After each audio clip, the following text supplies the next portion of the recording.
সম্মানিত দিনী ভাই এবং বোনেরা, পবিত্র মাহে রমাদান আমাদের একেবারে সন্নিকটে। It's knocking the door. আল্লাহ রাসূল সাল্লাল্লাহু আলাইহি ওয়াসাল্লাম এবং সাহাবারা রমাদানুল মুবারক আসার 2 মাস আগ থেকেই কবে রমাদান মাস আসবে এজন্য ব্যাকুলতা প্রকাশ করতেন, উদ্গ্রীব হয়ে থাকতেন যে আমরা রমাদান পাবো কিনা, কখন রমাদান আসছে। এবং ওনারা পড়তেন আল্লাহুম্মা বারিক লানা ফি রজব ওয়া শাবান ওয়া বাল্লিগনা রমাদান। অর্থাৎ হে আল্লাহ, আপনি রজব এবং শাবান মাসে আমাদের বরকত দিন এবং রমাদান পর্যন্ত আপনি আমাদেরকে পৌঁছে দিন। আমাদের সালাফরা রমাদান আসার 6 মাস আগ থেকে, অর্থাৎ একটা বছরের 6 মাস ওনারা অপেক্ষা করতেন কবে রমাদান আসবে, উদ্গ্রীব হয়ে থাকতেন, ব্যাকুলতা প্রকাশ করতেন। আবার রমাদান মাস চলে যাওয়ার পরে বছরের বাকি 6টি মাস এ রমাদানে ওনারা যে সমস্ত ইবাদত করেছেন সেগুলো আল্লাহ তাআলা কবুল করলো কিনা এ নিয়ে পেরেশানিতে থাকতেন। বাকি 6 মাস দোয়া করতেন যে আল্লাহ, এই রমাদানে যে সমস্ত ইবাদত আমরা করেছি এগুলোকে তুমি কবুল করে নাও। এই পবিত্র মাসে আল্লাহ তাআলা আমাদের আল্লাহ সচেতনতা বৃদ্ধির জন্য এ মাসে আমাদের জন্য সিয়ামকে তিনি ফরজ করেছেন। আল্লাহ তাআলা ইরশাদ করছেন, ইয়া আইয়ুহাল্লাযীনা আমানু কুতিবা আলাইকুমুস সিয়াম কামা কুতিবা আলাল্লাযীনা মিন ক্বাবলিকুম লাআল্লাকুম তাত্তাকুন। অর্থাৎ ওহে বিশ্বাসীরা, সিয়ামকে এ রমাদান মাসে তোমাদের জন্য অবধারিত করা হয়েছে, যেমনি ভাবে তোমাদের পূর্ববর্তীদের উপরও এই সিয়ামকে অবধারিত করা হয়েছিল, যাতে করে তোমরা আল্লাহ সচেতন হতে পারো। এই আয়াত থেকে বোঝা গেল এই পুরো রমাদানুল মুবারকে যে আমরা সিয়াম উদযাপন করি বা সিয়াম পালন করি, এই সিয়াম বা রোজা পালনের মূল উদ্দেশ্য বা প্রাইম অবজেক্টিভ হচ্ছে আল্লাহ সচেতন হওয়া। এই সিয়াম আমাদেরকে আল্লাহ সচেতন বানায়। এই সিয়াম আমাদের মধ্যে এই ফিলিংস, এই ভাবনা, এই চিন্তা বা এই চেতনাটা নিয়ে আসে যে আমরা এটা ভাবতে শুরু করি যে আল্লাহ ইজ ওয়াচিং মি, আল্লাহ ইজ অবজার্ভিং মি, আল্লাহ আমাকে দেখছেন। এই চিন্তাটাকে, এই সেন্সটাকে, এই ফিলিংটাকে ডেভেলপ করার জন্যই আল্লাহ তাআলা এই মাসে সিয়ামকে আমাদের উপর ফরজ করেছেন। এবং সেটাই আল্লাহ এই আয়াতের শেষাংশে বলছেন, লাআল্লাকুম তাত্তাকুন, যাতে করে তোমরা আল্লাহ সচেতন হতে পারো, যাতে করে তোমরা গড কনশাস হতে পারো। আমরা যখন সিয়াম পালন করি আমরা তখন ক্ষুধার্ত, আমরা তৃষ্ণার্ত, ঘরের ভেতরে আমরা চাইলে কেউ নেই, কেউ আমাকে দেখছে না, আমি চাইলেই খেয়ে ফেলতে পারি, আমি চাইলেই কিন্তু পান করে আমার তৃষ্ণা মেটাতে পারি, কিন্তু আমি খাচ্ছিও না, পানও করছি না, কারণ আমি এটা ফিল করি যে কেউ দেখে না কিন্তু আল্লাহ দেখে। পৃথিবীর কেউ আমাকে দেখছে না। দরজা বন্ধ করে, জানালা বন্ধ করে, ফ্রিজ থেকে ঠান্ডা পানি বের করে, শরবত বের করে আমি কিন্তু ঘরের ভেতরে যখন একা একা থাকি আমি খেয়ে আমার তৃষ্ণা নিবারণ করতে পারি, কিন্তু এটা আমরা কেউই করি না। কারণ আমরা ফিল করি যে পৃথিবীর কেউ যদি নাও দেখে, আল্লাহ সুবহানাহু ওয়া তাআলার চোখে কিন্তু আমরা ফাঁকি দিতে পারছি না। হি ইজ ওয়াচিং মি, তিনি আমাদেরকে দেখছেন। তাহলে সম্মানিত দিনী ভাই এবং বোনেরা, এই সিয়াম আমাদের মধ্যে আল্লাহ কনশাসনেস, আল্লাহ সচেতনতা এটা ডেভেলপ করে। পাশাপাশি সিয়ামের মাধ্যমে আমরা আমাদের প্রবৃত্তির উপর নিয়ন্ত্রণ অর্জন করি। গোটা বছর প্রবৃত্তি আমাদেরকে নিয়ন্ত্রণ করে, সারা বছর প্রবৃত্তি আমাদের উপর জিতে, আর আমরা এই রমাদান মাসে প্রবৃত্তির উপর জয়লাভ করি। যেমন পুরো বছর ব্যাপী আমার যখন ক্ষুধা লাগে আমি খাই, তৃষ্ণার্ত হলে পানি পান করি, আমার কামনা জাগলে সেই কামনা আমি পূরণ করি। কিন্তু রমাদানে ক্ষুধা লাগলে কিন্তু আমরা খাই না। তৃষ্ণায় গলা ফেটে যাচ্ছে, তৃষ্ণায় গলা কাঠ হয়ে যাচ্ছে, কিন্তু এক ফোঁটা পানি আমি পান করছি না। সিয়াম পালন করা অবস্থায় দিনের বেলা আমরা যারা বিবাহিত, আমাদের স্ত্রীদের সাথে অন্তরঙ্গ মুহূর্ত আমরা কাটাচ্ছি না। তার মানে আমার যেটা মন চাচ্ছে, আমার যেটা ডিজায়ার, আমার যেটা ডিমান্ড, সেটা আমি ফুলফিল করছি না, অর্থাৎ আমার প্রবৃত্তিকে আমি নিয়ন্ত্রণ করি। তাহলে সিয়াম পালনের মাধ্যমে প্রবৃত্তিকে কিভাবে কন্ট্রোল করা যায়, প্রবৃত্তিকে কি করে নিয়ন্ত্রণ করা যায়, এটা আমরা শিখি। সারা বছর প্রবৃত্তি আমাদের উপর জয়লাভ করে, আর এই সিয়ামের মধ্যে দিয়ে কেমন যেন রমাদানে আমরা প্রবৃত্তির উপর জয়লাভ করি, আমাদের কাছে প্রবৃত্তি হেরে যায়, জিতে যায় আমাদের আল্লাহ তাআলার প্রতি আস্থা এবং ভালোবাসা। এই সিয়ামের আরো একটি শিক্ষণীয় বিষয় হচ্ছে, এই সিয়াম আমাদেরকে সংযমী বানায়, রেস্ট্রেইনড বানায়। আমরা চাইলেই রোজা পালন করা অবস্থায় যা মনে চায় তা করতে পারি না। এবং সহিহ বুখারীর বর্ণনায় আল্লাহর হাবিব সাল্লাল্লাহু আলাইহি ওয়াসাল্লাম আমাদেরকে শিখিয়েছেন যে কেউ যখন রোজা রাখে সে যেন অশ্লীল কথা না বলে, রোজা রেখে সে যেন কাউকে গালি না দেয়।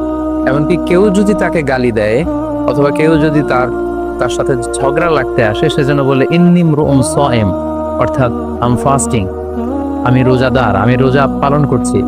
রোজা পালন করা অবস্থায় আমার পক্ষে অশ্লীল কথা বলা, ঝগড়া করা, কোনো বাক বিতণ্ডায় জড়ানো সম্ভব না। তার মানে এই সিয়াম পালনের মধ্যে দিয়ে সংযম যেই ব্যাপারটা, এই ব্যাপারটা আমাদের আয়ত্তে চলে আসে, আমরা এই সিয়াম পালনের মধ্য দিয়ে সংযমী হয়ে উঠি।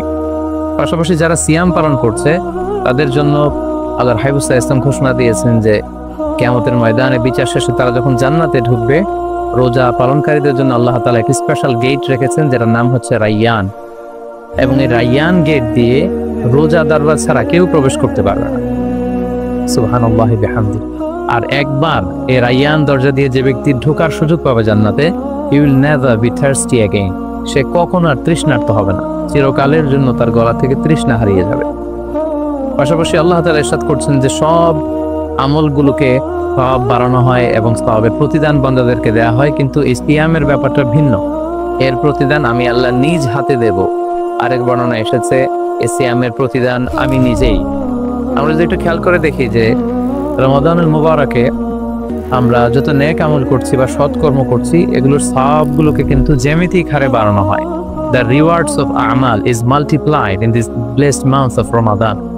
এ মাসে আমরা একটা নফল ইবাদত করলে সেটা ফরজের সমান সওয়াব দেওয়া হচ্ছে। একটা ফরজ ইবাদত করলে সেটা 70 থেকে 700 গুণ সওয়াব দেওয়া হচ্ছে।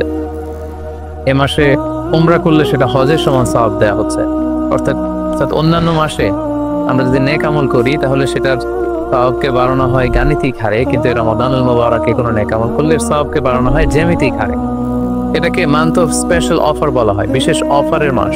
আল্লাহ তাআলা চেয়েছেন যে বিশেষ অফার দিয়ে আমাদেরকে ইবাদতের প্রতি আগ্রহী করে তোলে, আকৃষ্ট করে তোলে। তিনি যেন আমাদের গুনাহগুলোকে ক্ষমা করে দিয়ে আমাদেরকে পাপ মুক্ত বান্দা হিসেবে স্বীকৃতি দিতে পারেন, তার একটা কেমন যেন আয়োজন তিনি করে থাকেন আমাদের জন্য পবিত্র মাহে রমাদানে। এবং এই রমাদানুল মুবারকের প্রতিটি রাতে আল্লাহ তাআলার পক্ষ থেকে একজন বিশেষ আহ্বানকারী ফেরেশতা তারা ডাকতে থাকে আর বলতে থাকে, ইয়া বাগিয়াল খায়রি আকবিল, হে কল্যাণের অভিযাত্রী, হে কল্যাণের পথের যাত্রী, আকবিল, প্রসিড, গো অন, আরো সামনে যাও, আরো নেক কাজ করো, আরো ভালো কাজ করো। ইয়া বাগিয়াশ শাররি আকসির, হে পাপের পথের যাত্রী, আকসির, স্টপ, থেমে যাও, অনেক হয়েছে, আর না, আর অন্যায়ের দিকে ধাবিত হয়েও না। এটা প্রতি রাতেই, রমাদানের প্রতিটি রাতেই এই আহ্বান করা হয় যে হে কল্যাণের পথের যাত্রী, ভালো কাজ করতে থাকো, হে অকল্যাণের পথের যাত্রী, এখনই থেমে যাও, আর সামনের দিকে আগ বাড়িও না। এবং এই বরকতপূর্ণ মাস পেয়েও যারা আল্লাহ তাআলার ক্ষমা পায়নি, রাসূল সাল্লাল্লাহু আলাইহি ওয়াসাল্লাম তাদের জন্য ভয়ঙ্কর ওয়ার্নিং দিয়েছেন, হুঁশিয়ারি দিয়েছেন, গভীর হুঁশিয়ারি তিনি বর্ণনা করেছেন। মসজিদে নববীতে আল্লাহ রাসূল সাল্লাল্লাহু আলাইহি ওয়াসাল্লাম একবার মিম্বারের প্রথম ধাপে পা রেখে বললেন আমিন, দ্বিতীয় ধাপে পা রেখে বললেন আমিন, তৃতীয় ধাপেও পা রেখে বললেন আমিন। সাহাবারা জিজ্ঞেস করলেন, ইয়া রাসূলুল্লাহ, তিনবার কেন আমিন বললেন? আমরা তো বুঝতে পারলাম না। আল্লাহ রাসূল সাল্লাল্লাহু আলাইহি ওয়াসাল্লাম তখন বললেন যে এইমাত্র জিবরিল আমার কাছে এসে আমাকে শুনিয়েছে যে ব্যক্তি রমাদানুল মুবারক পেয়েও ইবাদতের মাধ্যমে আল্লাহর ক্ষমা পেল না, সে দুর্ভাগা, সে হতভাগা। আমি তখন বলেছি আমিন। তারপর জিবরিল বলল যে মা বাবা উভয়কে পেয়ে তাদেরকে সন্তুষ্ট করার মধ্য দিয়ে যারা আল্লাহর জান্নাতকে হাসিল করতে পারলো না তারা দুর্ভাগা, হতভাগা। আমি বলেছি আমিন। তৃতীয় পর্যায়ে জিবরাইল বলেছে যে হে নবী, আপনার নাম শুনবার পরেও যে আপনার উপর দুরূদ পাঠালো না, অর্থাৎ সাল্লাল্লাহু আলাইহি ওয়াসাল্লাম বলল না, সে দুর্ভাগা, সে হতভাগা। তখন আমি বলেছি আমিন। সম্মানিত শুধু এই হাদিস থেকে আমরা বুঝতে পারি যে যারা রমাদান পেয়ে আল্লাহর প্রিয় ভাজন বান্দা হতে পারলো না, আল্লাহর কাছ থেকে ক্ষমার ঘোষণা পেল না, তাদের চেয়ে দুর্ভাগা এবং হতভাগা আর কেউ হতে পারে না। তাই যেহেতু রমাদান আমাদের একেবারে সন্নিকটে আমাদের মাঝে আগমন করবে, তাই আমাদের উচিত এই মাসটাকে ভাব গাম্ভীর্যের সাথে উদযাপন করা, to take the best out of this blessed month, যত বেশি পরিমাণে সম্ভব নেক কাজ করে আল্লাহ তাআলার ক্ষমাপ্রাপ্ত বান্দাদের অন্তর্ভুক্ত হওয়ার চেষ্টা করা। আমরা যদি এই মাসকে উদযাপনের জন্য এখন থেকে একটা প্ল্যান করি বা প্রোগ্রাম করি এবং সেটার আলোকে যদি পুরো মাসটি আমরা পরিচালনা করবার চেষ্টা করি, তাহলে আশা করি খুবই ফ্রুটফুল ওয়েতে এই যে অফার দেওয়া হয়েছে, স্পেশাল অফার, এই অফারগুলোকে আমরা কাজে লাগাতে পারবো এবং বেশি বেশি ইবাদত করে আল্লাহ তাআলার প্রিয় ভাজনদের অন্তর্ভুক্ত হতে পারবো। এই পৃথিবীতে আমরা যখন কোনো বিজনেস রান করি, নিশ্চয়ই তার আগে একটা প্ল্যান করি, একটা প্ল্যান সাজাই। বড় কোনো প্রজেক্ট যখন আমরা হাতে নেই, আমরা একটা প্রজেক্ট প্ল্যান দাঁড় করাই এবং সেটার আলোকে আমরা সেই প্রজেক্টটাকে রান করবার চেষ্টা করি। আমরা যদি এখন থেকেই একটি প্ল্যান করি বা একটি পরিকল্পনা সাজাই, হতে পারে এটা লিখিত পরিকল্পনা কিংবা অ্যাটলিস্ট নিজের সাথে নিজের বোঝাপড়া যে আমি এই কাজগুলো রমাদানে করতে চাই, এগুলো করতে চাই না, ডুজ এন্ড ডোন্টস গুলোকে আমি মেনে চলতে চাই, যেগুলো করা উচিত এগুলো আমি বেশি বেশি করব, যেগুলো থেকে দূরে থাকা উচিত এগুলোর ব্যাপারে আমি সাবধান থাকবো। অ্যাটলিস্ট মনের সাথে মনে একটা বোঝাপড়া অথবা কাগজে লিখে আমাদের একটি পরিকল্পনা করা উচিত। সো এই পর্যায়ে এই রমাদান কেন্দ্রিক আমরা কি ধরনের পরিকল্পনা করতে পারি এবং সেই পরিকল্পনায় কোন কোন বিষয়গুলো স্থান পেতে পারে বলে আমি মনে করি, সেগুলো আপনাদের সাথে সংক্ষিপ্তভাবে শেয়ার করবো ইনশাআল্লাহ। প্ল্যান করার ক্ষেত্রে সর্বপ্রথম যেটা আমি বলবো, প্ল্যান করবার সময় অল্প প্ল্যান করুন এবং সেটা যতটুকু প্ল্যান আপনি করবেন সেটা নিয়মিত করবার চেষ্টা করুন। আমাদের অনেকের মধ্যে এমন একটা ভাব কাজ করে যে যেহেতু এটা অনেক রহমতের মাস, বরকতের মাস, মাগফিরাতের মাস, আবেগে তারা অনেক বেশি প্ল্যান করে ফেলে এবং সেই অনুযায়ী রমাদানের শুরুতেই সারা রাত তাহাজ্জুদ, সারাদিন ইবাদত, তেলাওয়াত, এরকম 2-4 দিন চলার পরে, কয়েকদিন যাওয়ার পরে সে আবেগটা ঝরে পড়ে, সে আবেগটাকে সে ধরে রাখতে পারে না। কারণ এমন প্ল্যান করা হয়েছিল যেটা রেশনাল ছিল না, যেটা হয়তো যৌক্তিক ছিল না বা বাস্তবসম্মত ছিল না। সো প্ল্যান করার ক্ষেত্রে আমার প্রথম পরামর্শ হচ্ছে অল্প প্ল্যান করুন এবং যতটুকু প্ল্যান করবেন সেটা পুরো রমাদান ব্যাপী, হোল দ্য মান্থস লং আপনি সেটাকে পালন করবার চেষ্টা করুন। কারণ আল্লাহ রাসূল সাল্লাল্লাহু আলাইহি ওয়াসাল্লাম বলেছেন, আহাব্বুল আ'মালি ইলাল্লাহি আদওয়ামুহা ওয়া ইন কাল্লা। আল্লাহ তাআলার কাছে সবচেয়ে প্রিয় আমল হচ্ছে সেটা যেটা মানুষ নিয়মিত করে, যেটা বান্দা রেগুলার বেসিসে করে, যদিও এটা পরিমাণে কম হয়। সো আপনি পরিমাণে যদি কমও করেন, সেটা যদি পুরো রমাদান মাস ব্যাপী একই ধারাবাহিকতায় আপনি ইবাদত করেন, তেলাওয়াত করেন, তাহাজ্জুদ পড়েন, জিকির আজকার করেন, সাদাকা করেন, দান করেন, এটার যদি একটা ধারাবাহিকতা থাকে, সেই ইবাদতটা আল্লাহ তাআলার কাছে বেশি প্রিয়। তাই প্ল্যানের ক্ষেত্রে আমার সর্বপ্রথম পরামর্শ হচ্ছে অল্প প্ল্যান করুন, স্বল্প পরিসরে প্ল্যান করুন, হাতে গোনা অল্প কয়েকটি বিষয়ের ব্যাপারে আপনি কনসার্নড হন এবং যতটুকু প্ল্যান করেছেন ততটুকু নিয়মিত বাস্তবায়ন করুন। প্ল্যানের ক্ষেত্রে সর্বপ্রথম যেটা আমি বলতে চাই সেটা হচ্ছে পুরো রমাদান মাসে সালাতের ব্যাপারে আমাদেরকে সর্বপ্রথম বেশি সচেতন থাকতে হবে। It's mandatory. 5 ওয়াক্ত সালাত যেন আমরা জামাতের সাথে আদায় করতে পারি, এই বিষয়টা খেয়াল রাখতে হবে। কোনো কারণে যদি জামাত ছুটেও যায়, কাজা যেন না হয়ে যায়। কারণ আমাদের যদি জামাত ছুটে যায়, সালাত যদি কাজা হয়ে যায়, তাহলে আপনার প্রোডাক্টিভিটি কমে যাবে। সো প্ল্যানের ক্ষেত্রে এখন থেকে আমাদের এটা মাথায় রাখতে হবে যে পুরো রমাদান জুড়ে আমরা 5 ওয়াক্ত সালাত জামাতের সাথে আদায় করব। কোনো কারণে জামাত যদি ছুটেও যায়, কোনো নামাজ যেন আমার কাজা না হয়ে যায়, এই ব্যাপারে আমরা সচেতন থাকবার চেষ্টা করব। 3 নম্বরে হচ্ছে কোরআন তেলাওয়াত করা। যেহেতু রমাদানুল মুবারক, এটা কোরআন নাজিলের মাস। আল্লাহ তাআলা বলছেন, শাহরু রমাদান আল্লাযী উনজিলা ফীহিল কুরআন। রমাদান তো এমন মাস যে মাসে আল্লাহ তাআলা কোরআন নাজিল করেছেন। সো এটা কোরআনকে উদযাপনের মাস, কোরআনের সাথে নতুন করে সম্পর্ক গড়বার মাস, বেশি বেশি কোরআন তেলাওয়াত করবার মাস। নফল ইবাদতের যে লিস্ট আছে তার মধ্যে সবচেয়ে শ্রেষ্ঠ নফল ইবাদত হচ্ছে কোরআন তেলাওয়াত করা এবং সেটার মোক্ষম সময় হচ্ছে রমাদানুল মুবারক।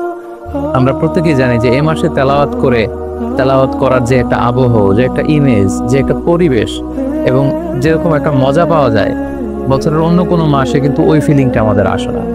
তো এই সুযোগটাকে আমাদের কাজে লাগানো, আমরা যেন প্রতিদিন কোরআনের তেলাওয়াত করি এবং তেলাওয়াত করার ক্ষেত্রে অবশ্যই ধীরস্থিরভাবে তেলাওয়াত করতে হবে। আমরা অনেকে তাড়াহুড়ো করে তেলাওয়াত করি। হাদিসে এসেছে, রুব্বা খারিন লিল কুরআন ওয়াল কুরআনু ইয়ালআনু। কোরআনের অনেক তেলাওয়াতকারী আছে যাদেরকে কোরআন রহমত দেওয়ার পরিবর্তে লাআনত দেয়, কার্ডস করে, অভিসম্পাত করে। তাই তাড়াহুড়ো করে আমরা যেন কোরআন তেলাওয়াত না করি। রমাদান আসলেই দেখা যায় কিছু কিছু মানুষ কোরআন খতম করবার জন্য উঠে পড়ে লাগে। কেউ 5 খতম, 7 খতম, 10 খতম দেওয়ার জন্য প্রতিযোগিতা করে খতম দেয়, ফলে খুব দ্রুত তারা কোরআন তেলাওয়াত করে। এটা ঠিক না। খতম দেওয়ার জন্য উঠে পড়ে লাগা উচিত হবে না, বরং আপনি ধীরস্থিরভাবে তেলাওয়াত করুন। সেই হিসেবে শুরু থেকে শেষ পর্যন্ত একবার করে যদি আপনি 1 খতম দিতেও পারেন সেটা ভালো, আর দিতে না পারলেও আপনি ধীরস্থিরভাবে তেলাওয়াত করে সেটার সওয়াব আপনি ইনশাআল্লাহ পাবেন। তাহলে তেলাওয়াত করার ক্ষেত্রে প্রথম রিমাইন্ডার হচ্ছে তাড়াহুড়ো করে তেলাওয়াত করা যাবে না। 2 নম্বর হচ্ছে যদি সুযোগ হয় অর্থ বুঝে তেলাওয়াত করা। আমরা কয়েকটা সূরা স্পেসিফাই করতে পারি যে এই রমাদানে আমি এই সূরাটা পড়ব, এই রমাদানে এই সূরার শুরু থেকে শেষ পর্যন্ত এর মর্মার্থ, এর বঙ্গানুবাদ, এর যে শিক্ষা লেসেন, এটা আমি জানবার চেষ্টা করব। সম্মানিত দিনী ভাই এবং বোনেরা, কোরআন হচ্ছে এমন একটি কিতাব, যারাই এই কোরআনের সাথে সম্পর্ক জুড়ে দিয়েছে, যারাই এই কোরআনকে হৃদয়ে ধারণ করেছে, তারাই সম্মানিত হয়েছে। একটু খেয়াল করে দেখুন, সাইয়েদনা জিবরিল আলাইহিস সালাম উনি কোরআন নিয়ে আসমান থেকে পৃথিবীতে নেমেছিলেন। কোরআনকে নিয়ে আসার কারণে উনি হয়েছেন শ্রেষ্ঠ ফেরেশতা। আল্লাহ রাসূল সাল্লাল্লাহু আলাইহি ওয়াসাল্লামের উপর কোরআন নাজিল হয়েছিল, তাই তিনি হয়েছেন শ্রেষ্ঠ রাসূল। এই রমাদান মাসে কোরআন নাজিল হয়েছে, তাই রমাদান মাস হচ্ছে 12টা মাসের শ্রেষ্ঠ মাস, সাইয়্যিদুশ শুহুর। কদরের রাতে এই কোরআন নাজিল হয়েছিল, তাই কদরের রাত হচ্ছে পৃথিবীর শ্রেষ্ঠ রাত। আমরা উম্মতে মুহাম্মাদি, আমাদের উপর কোরআন নাজিল হয়েছে, তাই আমরা হচ্ছে খায়রু উম্মাহ, শ্রেষ্ঠ জাতি। আমাদের মধ্যে থেকেও যারা কোরআনের সাথে অ্যাটাচমেন্টকে বাড়াবে, কোরআনকে যারা ধারণ করবে, তারা হবে পৃথিবীর শ্রেষ্ঠতম মানুষ। তাই আসুন কোরআন উদযাপনের মাসে আমরা যেন বেশি বেশি কোরআনের সাথে সম্পর্ককে নতুন করে আবার নবায়ন করি। 4 নাম্বার যেই ব্যাপারটি আমি প্ল্যানে বা পরিকল্পনায় রাখার চেষ্টা করব, সেটা হচ্ছে খুব বেশি খাবার দাবার বা কেনাকাটা এগুলোর ব্যাপারে আমাদেরকে একটু সাবধান থাকতে হবে। আমরা অনেকে মনে করে থেকে রমাদান মানেই মুখরোচক ইফতারি, ইফতার পার্টিতে জয়েন করা, ওদর পূর্তি করে সাহারি খাওয়া, শপিং করা এবং কেনাকাটায় ব্যস্ত থাকা। আসলে ব্যাপারটি এমন নয়, কারণ আমরা জানতে পেরেছি যে এটা হচ্ছে বরকতের মাস, এটা অফারের মাস। নফল ইবাদতে ফরজের সমান সওয়াব, ফরজ করলে 700 গুণ সওয়াব, নফল উমরা করলে হজের সমান সওয়াব। সো এটা হচ্ছে মৌসুমুল ইবাদা, ইবাদতের মৌসুম। তো আমাদের যদি শপিং করা লাগে, আমাদের যদি কোনো প্রোগ্রামে অংশগ্রহণ করা লাগে, সেটা যেন আমাদের ফোকাস না হয়। কেনাকাটা, শপিং করা, এটা যেন আমাদের ফোকাস না হয়। ভুরি ভোজ করা, আমাদের বাসায় মা বোনরা যারা আছে তাদেরকে হরেক রকম আইটেমের বায়না ধরে সারাদিন তাদেরকে ব্যস্ত রাখা, ইবাদত থেকে তাদেরকে দূরে রাখা, এই কালচারগুলো থেকে আমাদেরকে দূরে থাকতে হবে। আমরা যখন রমাদান কেন্দ্রিক প্ল্যান করতে বসবো, আমরা যেন এটা ভাবি যে এই রমজানে একটু একটু করে আমি নিজেকে পরিবর্তন করতে চাই। ভুরি ভোজ করা, ইফতার পার্টিতে বেশি বেশি যাওয়ার জন্য প্ল্যান করা, তারপর কেনাকাটা, শপিং, ঈদের শপিং এর জন্য সময় নষ্ট করা, এটা যেন আমাদের মূল ফোকাস না। আমাদের মূল ফোকাস যেন হয় এটা ইবাদতের মাস, বেশি বেশি ইবাদত করে যেন আমরা আল্লাহর সন্তুষ্টি অর্জন করতে পারি। প্ল্যানের ক্ষেত্রে 5 নাম্বার যে পয়েন্টটি আমি বলবো সেটি হচ্ছে ইফতারির পূর্ব মুহূর্তে দোয়া করুন। এটি ভুলে যাওয়া যাবে না। প্রতিদিন ইফতারিকে সামনে নিয়ে আমরা দোয়া করব, কারণ হাদিসে এসেছে সালাসু দাওয়াতিন মুস্তাজাবা, 3 ব্যক্তির দোয়া আল্লাহ তাআলার কাছে কবুল হয়ে যায়। এই দোয়া আল্লাহ কখনো ফিরিয়ে দেন না। এর মধ্যে একটা দোয়া হচ্ছে দাওয়াতুস সাইম, রোজাদারের দোয়া আল্লাহ কখনো ফিরিয়ে দেন না। দাওয়াতুস সাইমি মাকবুল, এটা আল্লাহর কাছে কবুল হয়ে যায়। ঠিক ওই মুহূর্তটাতে আল্লাহ তাআলার সফট কর্নার খুব বেশি গ্রো করে, আল্লাহর রহমতের দরিয়ার মধ্যে একটা অভাবনীয় জোশ পড়ে যায়।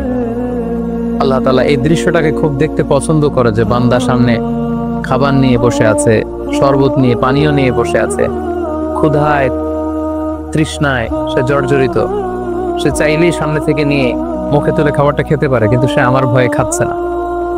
তখন আল্লাহ তাআলা এই দৃশ্যটা দেখতে বড্ড পছন্দ করেন। ঠিক এই মুহূর্তে আপনি যখন বুদ্ধি করে আল্লাহ তাআলার কাছে চাইতে শুরু করবেন, কায়মনো বাক্যে চোখের পানি ছেড়ে, আপনি চাইতে দেরি হবে, এই দোয়া আল্লাহ তাআলার কাছে কবুল হতে দেরি হবে। তাই এই ভুলটি যেন আমরা না করি, এই বরকত যেন আমরা মিস না করি। প্রতিদিন খেয়াল করে, সম্মানিত দিনী ভাই এবং বোনেরা, খেয়াল করে ইফতারির পূর্ব মুহূর্তে দোয়া করুন। আপনার কি চাহিদা, আকুতি মিনতি আল্লাহর কাছে আছে, আপনি পেশ করুন। 7 নম্বর পয়েন্টটি হচ্ছে ধীরস্থির ভাবে তারাবির সালাত পড়ুন। প্ল্যান করে ফেলুন কোন মসজিদে পড়বেন, কোথায় পড়বেন, বাসায় কিভাবে পড়বেন, পরিবেশটা আপনি কেমন দেখতে চান, কিভাবে করতে চান, এখন থেকে প্ল্যান প্রোগ্রাম করে ফেলুন। তারাবির সালাতের ক্ষেত্রে পরামর্শ হচ্ছে ধীরস্থির ভাবে তারাবির সালাত আদায় করুন। সালাতুত তারাবিহ শব্দের অর্থই হচ্ছে বিশ্রামের সালাত, অর্থাৎ আপনি বিশ্রাম নিয়ে নিয়ে 2 রাকাত করে 4 রাকাত শেষে তাসবিহ পড়ে বিশ্রাম নিয়ে আবার 2 রাকাত 4 রাকাত এভাবে পড়তে থাকবেন। আমাদের বাংলাদেশের বেশিরভাগ মসজিদগুলোতে যেহেতু 20 রাকাতের সালাতুত তারাবিহ হয়, আমরা সাজেস্ট করি যে আপনারা 20 রাকাত সালাতুত তারাবিহ আদায় করুন।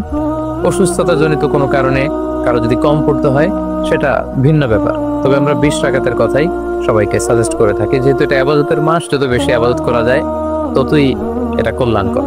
তো সেক্ষেত্রে রাকাত বিতর্ক আপনাদেরকে এড়িয়ে চলা উচিত। রমাদান আসলে আমাদের মধ্যে এই শয়তান এই বিষয়টাকে উস্কে দেয় যে তারাবির সালাতকে 8 রাকাত না 20 রাকাত নাকি 12 রাকাত।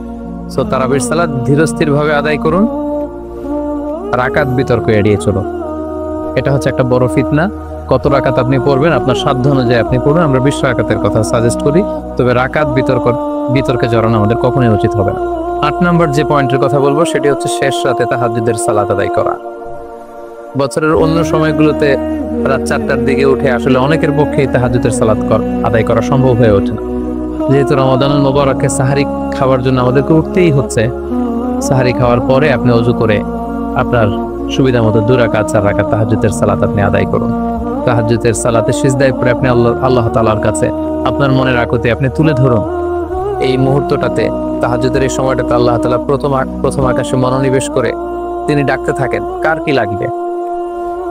কার খাবারের দরকার আমার কাছে চাও, আমি খাবারের ব্যবস্থা করে দেবো। কার রিজিকের দরকার, রিজিকের ব্যবস্থা করে দেব। কার সফলতা দরকার, আমি আল্লাহ তোকে সফলতা দেওয়ার মালিক, আমি সফলতার ব্যবস্থা করে দেবো। যে মুহূর্তটুকুতে বা যে সময়ে আল্লাহ তাআলা আমাদেরকে দেওয়ার জন্য তিনি আমাদেরকে ডাকছেন, আমাদেরকে দেওয়ার জন্য তিনি বসে আছেন, প্রস্তুত আহ্বান করছেন, কিন্তু আমরা সেই আহ্বানে সাড়া দিচ্ছি না। তাই রমাদানুল মুবারকে তাহাজ্জুদের সালাতের অভ্যাস করার একটা সুবর্ণ সুযোগ কিন্তু আমাদের আসছে। যেহেতু সাহরি খেতে আমরা উঠবই, উঠে আমরা তাহাজ্জুদের সালাত আদায় করেন। 9 নম্বর যে পয়েন্টটি উল্লেখ করতে চাই সেটি হচ্ছে সোশ্যাল মিডিয়ার নিয়ন্ত্রিত ব্যবহার বা পরিমিত ব্যবহার। যত কম ব্যবহার করা যায় ফেসবুক, ইউটিউব, অনলাইনে যত আপনি কম সময় দিতে পারবেন, আপনার প্রোডাক্টিভিটি ঠিক তত বাড়তে থাকবে। জরুরি প্রয়োজনে যে সমস্ত কাজ একেবারে করাই লাগে, যেগুলোকে অ্যাভয়েড করা মোটেও সম্ভব না, সেগুলো আপনি করতে পারেন। তবে আমাদের সাজেশন হচ্ছে ফেসবুকিং, টুইটারিং এবং ইউটিউবিং, এই সমস্ত কাজে, সোশ্যাল মিডিয়ার কাজে যত কম আপনি এই রমাদানুল মুবারকে সময় ব্যয় করতে পারবেন, সময়টা ঠিক ততই আপনার প্রোডাক্টিভ হতে কাজে লাগবে ইনশাআল্লাহ। 10 নম্বর পয়েন্ট এবং সর্বশেষ পয়েন্ট হচ্ছে রমাদানুল মুবারকের মূল আকর্ষণ হচ্ছে রমাদানুল মুবারকের শেষ দশকে, অর্থাৎ রমাদানের কদরের রাতগুলো হচ্ছে লাস্ট 10 days অফ রমাদানে। আল্লাহ রাসূল সাল্লাল্লাহু আলাইহি ওয়াসাল্লাম ইরশাদ করেছেন, ফালতামিসু ফিল আশরিল আওয়াখিরি মিনাল বিতর, রমাদানের শেষ দশকের বেজর রাত্রিগুলোতে তোমরা কদরের রাত তালাশ করো। তাই আপনারা যখন প্ল্যান করতে বসবেন, এখনই ক্যালেন্ডার সামনে নিয়ে রমজানের শেষ দশক কত তারিখ থেকে কত তারিখ পরে প্ল্যান করে নিন, এবং অড নাইটগুলো, বেজর রাত্রিগুলো কোন কোন রাত্রিগুলো হতে পারে এখনই প্ল্যান করে নিন। যত ধরনের ব্যস্ততা, যত ধরনের ঝামেলা, যত ধরনের দায়িত্ব, এই কাজগুলোকে আপনি আগে পরে সেরে নেবেন, কিন্তু এই 10 দিনের স্পেশাল টাইমটাকে আমাদের ইবাদতের জন্য রাখা উচিত। আল্লাহ রাসূল সাল্লাল্লাহু আলাইহি ওয়াসাল্লাম রমজানের শেষ দশকে যখন তিনি পৌঁছতেন, তিনি তখন এমন ভাবে ইবাদত করতেন, তিনি কাউকে চিনতেন না, কারোর সাথে বেশি কথা বলতে চাইতেন না। তিনি রাতে সারা রাত জেগে থাকতেন, ফ্যামিলি মেম্বারদেরকে উঠিয়ে দিতেন, জাদ্দা ওয়া শাদ্দাল মিজার, কোমরে গামছা বেঁধে তিনি ইবাদতে লেগে পড়তেন। এই শেষ দশকে তিনি এত ইবাদত করতেন, বছরের কোনো সময়ে আল্লাহ রাসূল সাল্লাল্লাহু আলাইহি ওয়াসাল্লামকে এত বেশি ইবাদত করতে কিন্তু দেখা যেত না। তাই এই শেষ দশকের বেজর রাত্রিগুলো যেন আমরা মিস না করি, এবং শুধু 27 রমজানে আমরা কদর হিসেবে পালন করবো, ব্যাপারটা যেন এমন না হয়ে যায়। কারণ যদি কোনো কারণে কদর মিস হয়ে যায়, এটা হচ্ছে খায়রুম মিন আলফি শাহর, 1000 মাসের চেয়েও সেরা। ওই এক রাতের ইবাদত হচ্ছে 1000 মাসের ইবাদতের সমান।